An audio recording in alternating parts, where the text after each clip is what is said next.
Jadi hari ini saya mau menjelaskan tentang karakter dari bisnis ya, bisnis yang kita akan diskusikan hari ini adalah bisnis yang bentuknya skala kecil ya, usaha kecil menengah atau usaha mikro ya. Oke, nah ini dia Mbak Mas. Selama menjelaskan, saya izin ini ya untuk off cam. Nanti kalau ada pertanyaan langsung aja. Ya. Jadi secara mendasar bisnis itu terdiri atas beberapa elemen ya. Nah, di sini dia. Bisnis itu bisa dianalogikan sebagai makhluk hidup gitu yang punya sistem. Kalau kita itu punya sistem saraf yang ada sistem peredaran darah, sistem pencernaan. Nah, bisnis ini sama. Sistem untuk apa? Untuk mengatur semua aset yang mereka miliki, termasuk uang di sini ya, atau aset lain, untuk memproduksi barang dan jasa. Nah, ini elemen yang pertama. Kemudian elemen yang kedua adalah yang membuat bisnis berjalan, bentuknya adalah investasi. Nah, investasi ini untuk merealisasikan penjualan atau untuk menjangkau konsumen, meningkatkan penjualan, dan memaksimalkan keuntungan. Gitu. Nah, ini ada 6 elemen sudah kita bahas. Kemudian kalau dari diagram ini, bentuk bisnis itu kurang lebih ada minimal ada 3, Mbak Mas. Usaha kecil menengah, usaha mikro dan kecil menengah ini UMKM. Kemudian ada juga yang bentuknya adalah non-profit. Kalau Mbak Mas pernah dengar lembaga donasi misalnya, Kita Bisa. Nah ini dia juga termasuk lembaga non-profit. Tapi apakah dia murni non-profit? Tentu tidak ya, karena dia sebenarnya adalah lembaga bisnis. Kemudian yang dibutuhkan berikutnya adalah kalau ini bisnis milik bersama, maka harus ada sistem kepemilikan yang dijalankan. Apakah salah seorang itu bisa berperan sebagai founder, yang lain kemudian berperan sebagai co-founder gitu ya. Jadi manajemen asetnya juga harus difungsikan secara optimal. Mana yang aset milik bersama, mana yang aset milik pribadi. Kemudian semua bisnis atau semua usaha pasti ada target konsumennya ya. Kriteria target konsumennya ini seperti apa? Apakah orang seusia Mbak Mas ya, yang kebutuhannya mungkin lebih banyak di kuliah dan lifestyle ya, atau orang seusia saya yang kebutuhannya mungkin lebih banyak pada kebutuhan yang selain pekerjaan, tapi juga sudah mulai mikirin investasi untuk pensiun misalnya gitu ya. Kemudian setiap bisnis ini juga harus punya deskripsi produk dan jasa. Makanya kalau di marketplace itu Mbak Mas sering menemukan review pelanggan gitu ya. Bintang 1 sampai bintang 5 itu di marketplace.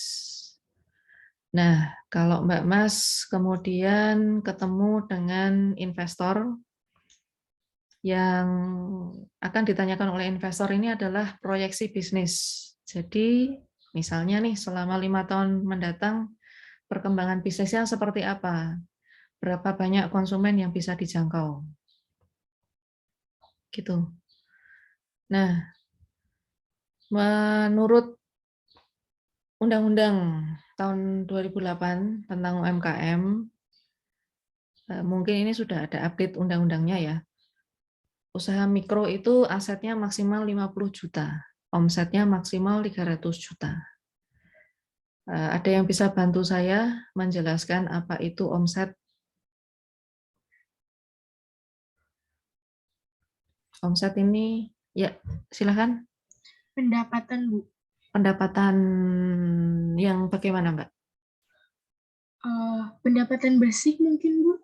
Pendapatan bersih sudah tepat, tapi belum sudah ada di jalan yang benar. Omset ini sebenarnya adalah pendapatan keseluruhan yang belum dikurangi sama biaya operasional. Jadi Pendapatan kotor, Bu. ya, betul. Jadi lebih ke pendapatan kotor ya, bruto. Nah, nanti Mbak Mas secara berkelompok silahkan fokus ke pemilik usaha mikro ya. Ya, jelas yang di sini aset dan omsetnya paling kecil. Apakah harus sampai sedemikian besar asetnya? Misalnya asetnya harus 50 juta, enggak juga ya, bebas. Yang penting dia termasuk usaha mikro. Karena usaha mikro ini kategorinya asetnya maksimal 50 juta. Berarti kan ada minimalnya gitu ya. Nah, dari sini saya mau menjelaskan beberapa tipe UKM di Indonesia. UKM di Indonesia yang pertama ini. Sorry. Cuma ini. Wah. Oke. Saya jelaskan dari materi yang satunya saja.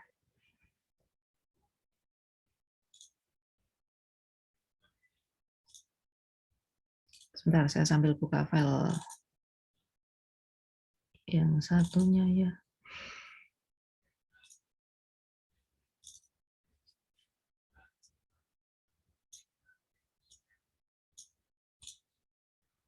Oke, ini dia Mbak Mas. Abaikan saja ya bahasanya, karena sebenarnya isinya sama. Oke, nah. Nah, ini adalah bentuk UMKM, Mbak Mas. Langsung ke contoh. Yang pertama adalah livelihood activities. Ini biasanya ada di sekitar Mbak Mas, dan mereka tujuannya adalah untuk mensuplai kebutuhan sehari-hari. Kenapa livelihood activities bentuknya? Karena mereka membuka usaha ini untuk mencukupi kebutuhan sehari-hari mereka juga, gitu. Selain provide ke pelanggan, mereka juga mencukupi untuk kebutuhan hidupnya sehari-hari. Bentuknya yang paling sering kita temui adalah toko kelontong ya, atau warung sembako. Semua bahan pokok ada di sini. Kemudian yang berikutnya adalah micro enterprise.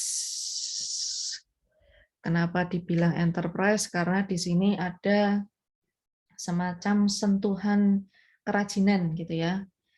Jadi karakternya adalah ini usaha yang berbasis kerajinan. Salah satunya Jogokarian ini, dia masjid yang punya misi untuk membina pemilik usaha mandiri di sekitar masjid tersebut. Nah, salah satu yang sudah go nasional, bahkan go internasional, karena ini PC-nya konon kabarnya diekspor sampai ke Timur Tengah gitu ya. Ini adalah peci batik Jogokarian, salah satu binaan dari Masjid Jogokarian. Bagi nanti Mbak Mas yang berasal dari luar Jogja, kemudian memutuskan untuk kos ya, di bulan Ramadan nanti Mbak Mas bisa datang ke masjid ini, karena dari tahun ke tahun dia membagi-bagikan takjil itu setiap harinya, kalau nggak salah minimal 3.000 porsi setiap hari. Jadi bisa ke sana kalau pengen ganti menu buka puasa gitu ya. Nah, yang ketiga adalah small dynamic enterprise. Kenapa dibilang small dynamic? Karena dia punya kesempatan untuk menumbuhkan bisnisnya. Gitu. Contoh ini adalah seorang petani kopi lokal yang ternyata dia bisa supply ke Starbucks ya. Nah, ini sayangnya sampai di Starbucks-nya itu diproses lagi, kemudian sama kita diimpor lagi ya. Jadi sebenarnya kita mengkonsumsi produk kita sendiri yang sudah diberi label korporasi dari Amerika gitu. Jadi ciri small dynamic enterprise dia punya kesempatan untuk bertumbuh jadi lebih besar. Yang terakhir adalah fast moving enterprise. Fast moving enterprise di sini cirinya itu mereka sudah terbiasa menggunakan teknologi digital. Nah, salah satunya ini ya, Brodo. Saya yakin Mbak Mas punya contoh lebih banyak yang buatan lokal ya, local pride hashtagnya.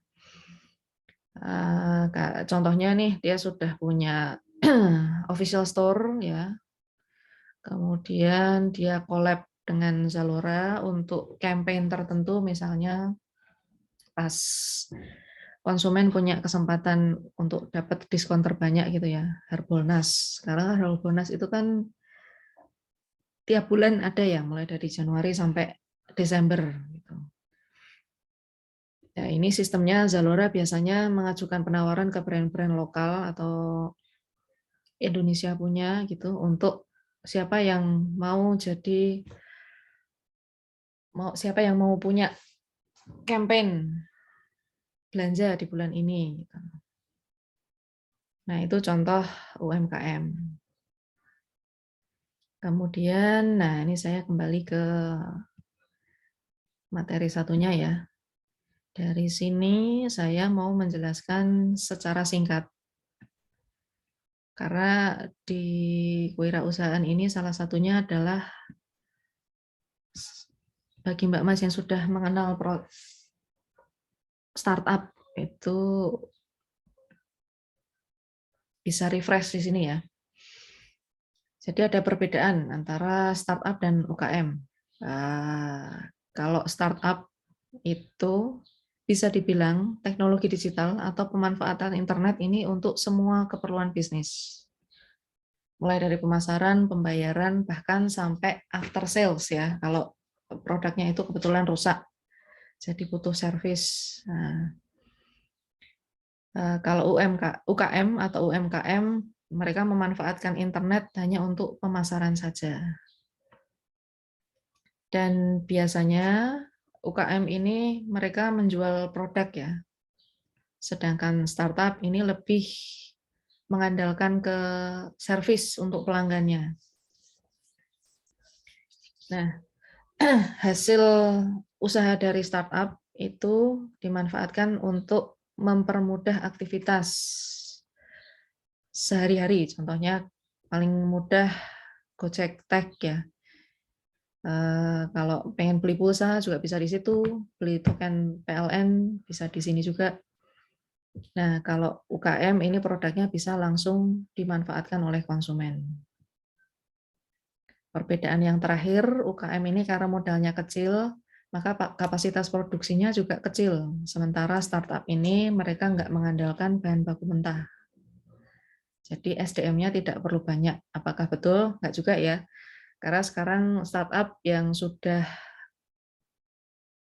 berkembang, kayak Gojek itu kan sudah jadi Dekakorn ya, bareng sama Tokopedia, apakah dia juga tidak perlu banyak SDM? Justru saat ini sedang rekrutmen ya Mbak Mas. Cuma kalau di Gojek ini konon kabarnya work-life balance-nya tidak cukup manusiawi, dalam arti work-life balance-nya agak sedikit kacau ya. Ini lumrah untuk perusahaan sebesar itu dan startup gitu ya. Bisa saja pemisahan waktu antara pekerjaan dan urusan pribadi, terutama di masa WFH gini, agak sedikit rancu gitu ya. Oke, nah kemudian yang berikutnya adalah ini Mbak Mas. Saya menjelaskan tipe entrepreneur ya. Langsung dari contoh saja.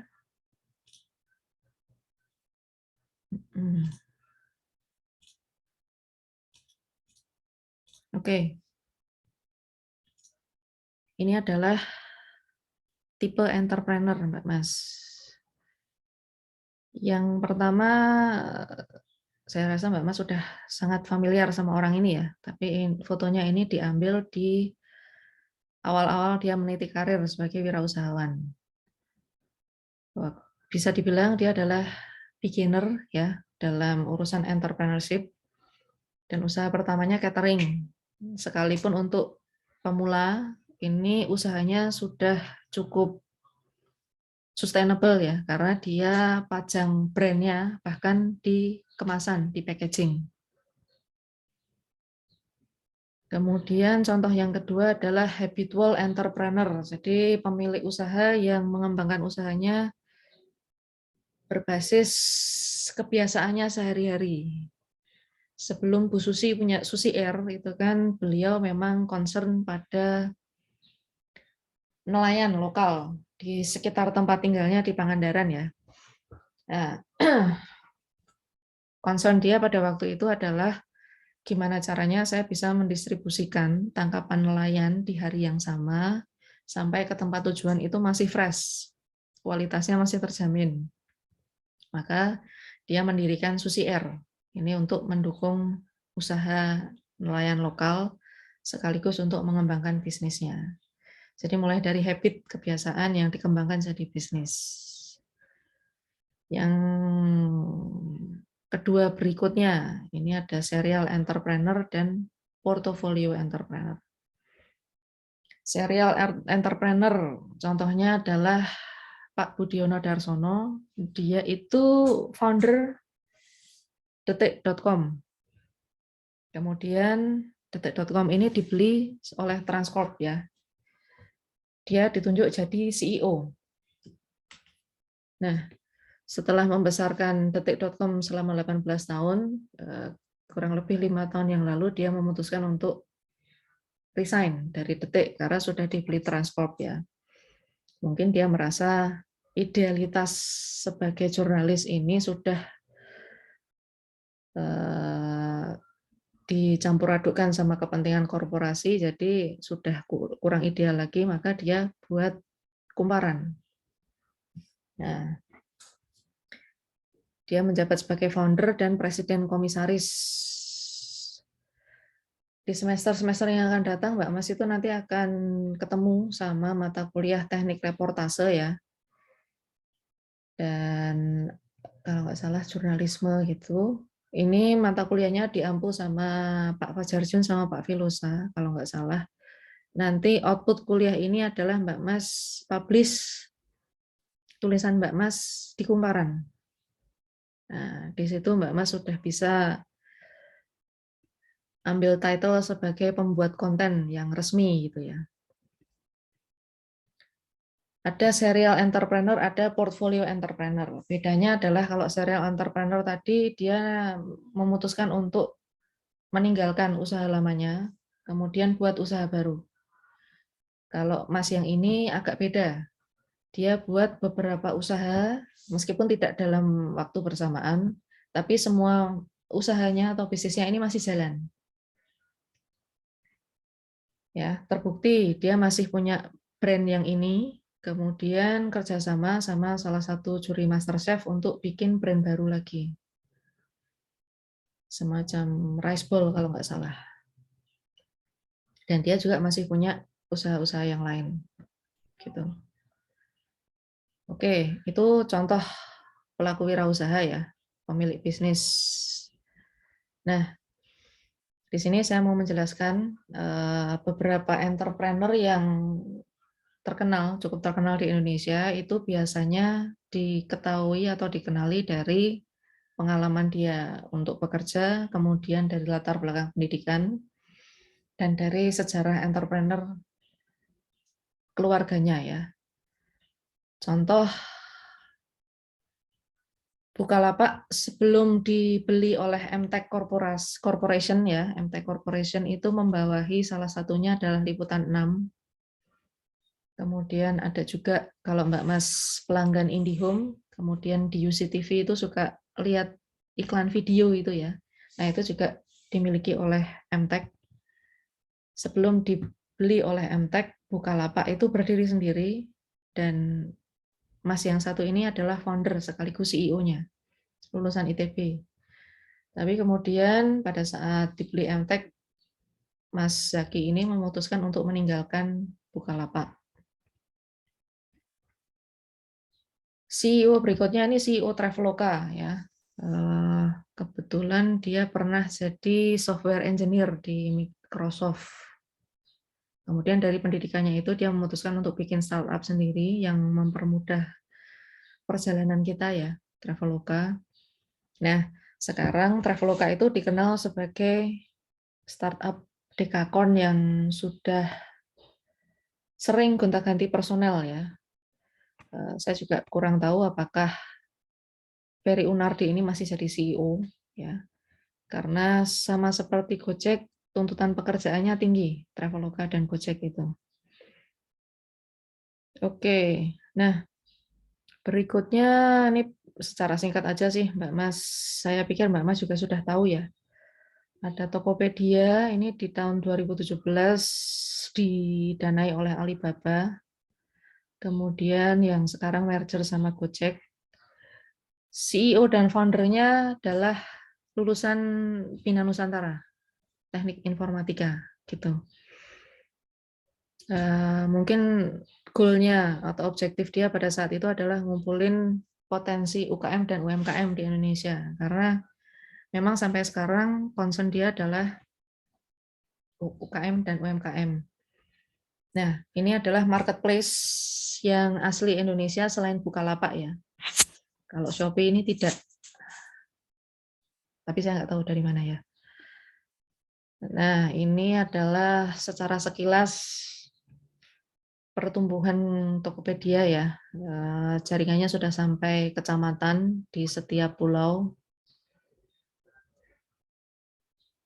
dan sudah menjangkau kurang lebih 6 juta penjual di seluruh pelosok Indonesia. Yang terakhir ini adalah Gojek. Ya, dia sempat menerima pendanaan mulai dari Google, kemudian Jarum dan Astra Corporation, dan yang terakhir kerjasama sama Tokopedia. CEO-nya otomatis sudah bukan orang ini ya, sudah bukan sosok yang satu ini. Tapi sebenarnya dia berhasil mendirikan Gojek karena sempat ada pengalaman kerja di Zalora Indonesia. Dan kalau Mbak Mas nanti cari data konsumen atau tren bisnis di Indonesia, Mbak Mas bisa akses ke sini ya. McKinsey & Company. McKinsey & Company ini dia buat laporan tahunan tren bisnis di Indonesia. In case nanti Mbak Mas di saat yang akan datang perlu buat skripsi ya, itu bisa cari data di sini, McKinsey & Company untuk tren bisnis di Indonesia. Ini pertumbuhan Gojeknya, nanti bisa dicek di materinya ya. Oke, mungkin ini dulu ada pertanyaan Mbak Mas sebelum saya menyelesaikan materi ini. Tidak ada? Oke. Minggu depan itu kalau nggak salah pertemuan keempat ya. Nanti saya akan sharing bisnis model Canvas supaya Mbak Mas bisa buat presentasi di UK1 di sesi kelima. Ya, perlu dipresentasikan adalah profil bisnis dari pemilik bisnis yang Mbak Mas berhasil wawancarai ya. Nanti Mbak Mas perlu membuat video presentasi yang diupload ke YouTube. Tapi lebih dulu Mbak Mas bisa fokus di sini. Nah, ini dia tugas kita untuk 2 minggu yang akan datang untuk UK1 ya.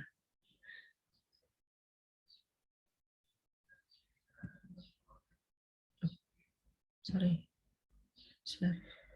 Nah ini. Yang pertama adalah Mbak Mas silahkan fokus untuk mencari bisnis mikro. Bisnis sendiri boleh, bisnis punya kenalan, punya keluarga boleh. Untuk yang belum memiliki pelanggan tetap, ini tentatif ya. Yang bisnis baru saja didirikan ini juga tentatif. Tapi Mbak Mas bisa fokus ke sini. Mereka minim promosi.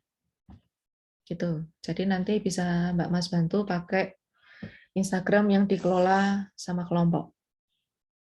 Dan yang paling penting, silahkan minta izin dulu ya untuk objek riset mata kuliah ini. Gitu. Mungkin ada yang sudah punya inspirasi dari kelompok 1 sampai kelompok 7 ya kemarin ya. Belum ada. Sebelum saya akhiri, mungkin ada pertanyaan dulu, Mbak Mas. Ibu izin Ya, bertanya. ya gimana Mbak? Kan Ibu katanya menyiapkan pertanyaan yang ditanyain ke pemilik bisnisnya. Itu udah ada nggak di My Class, Bu? Belum ada. Kapan, Ibu? Karena kan Mbak Mas masih perlu minggu depan ya?